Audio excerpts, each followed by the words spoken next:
అండి అందరికీ నమస్కారం. Welcome back to our channel. ఈరోజు మన ఛానల్ కరెంట్ అఫైర్స్ సెప్టెంబర్ మంత్కి సంబంధించింది అన్నమాట. 16th నుంచి 30 వరకు అండి. సో ఈ నోట్స్ మీకు యూజ్ అవుతుంది అనుకుంటే ఖచ్చితంగా నా ఛానల్ అయితే ఫాలో అవ్వండి.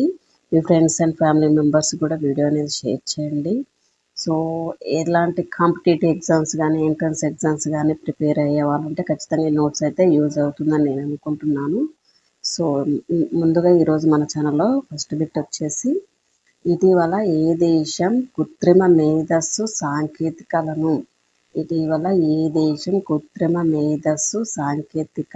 ఉపయోగించి కొత్త చట్టాల రూపకల్పన చేయడం, ప్రస్తుతం ఉన్నటువంటి చట్టాలను సమీక్షించి సవరించడం వంటి చర్యలు చేపట్టాలని ప్రణాళికలు రూపొందించింది.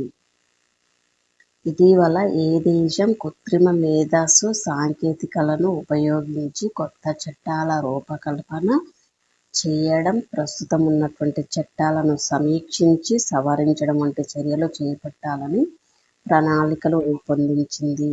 ఏ దేశము అంటే యునైటెడ్ అరబ్ ఎమిరేట్స్ అన్నమాట. United Arab Emirates. So next one వచ్చేసి, అమెజాన్ తాజాగా అభివృద్ధి చేసినటువంటి స్పర్శ గుణం కలిగినటువంటి రోబో పేరేమిటి?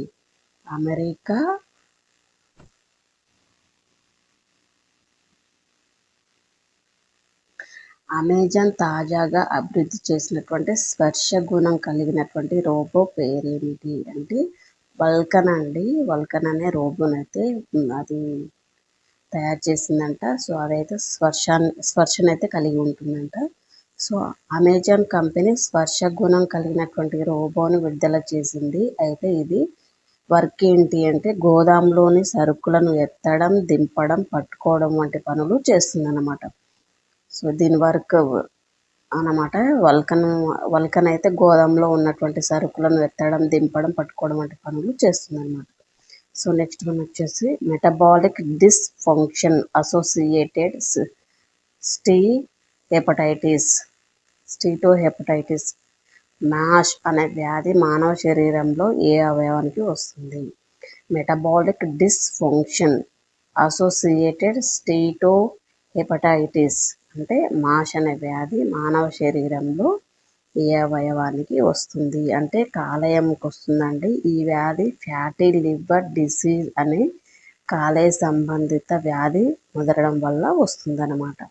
ఈ వ్యాధి ఫ్యాటీ లివర్ డిసీజ్ అనే కాలేయం సంబంధిత వ్యాధి ముదరడం వల్ల ఈ వ్యాధి అయితే సంభవిస్తుందట.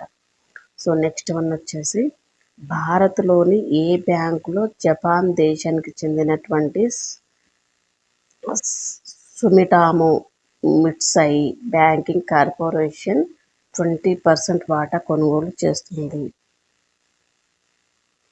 భారత్లోని ఏ బ్యాంకులో జపాన్ దేశానికి చెందినటువంటి సుమిటోమో మిట్సుయి బ్యాంకింగ్ కార్పొరేషన్ 20% వాటా కొనుగోలు చేస్తుంది అంటే ఎస్ బ్యాంక్ నుంచి ఇది కొనుగోలు చేయడం జరుగుతుంది.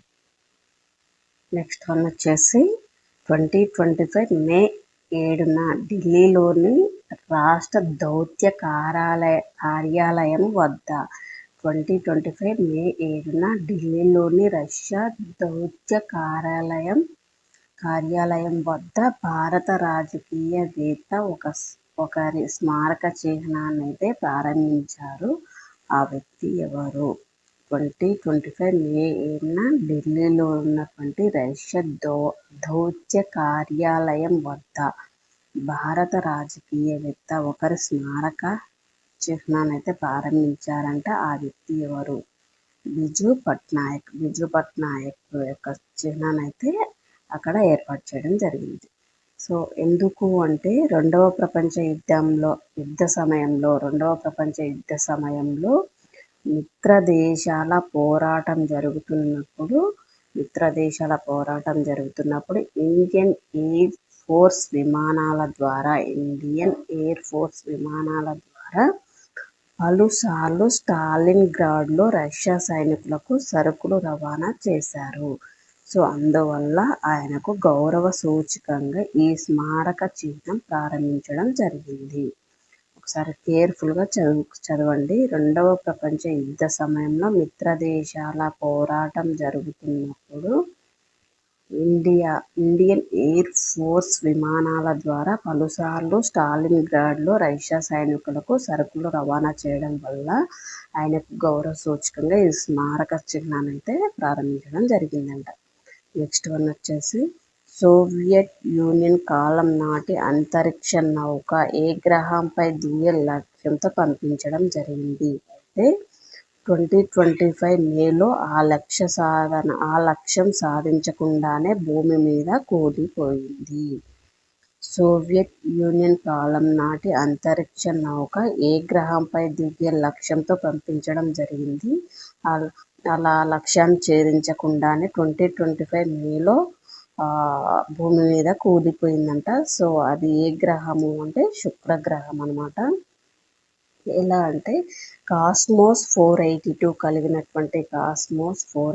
కలిగినటువంటి ఈ అంతరిక్ష నౌకను శుక్రగ్రహం మీద దిగాలనే లక్ష్యంతో పంపించారంట.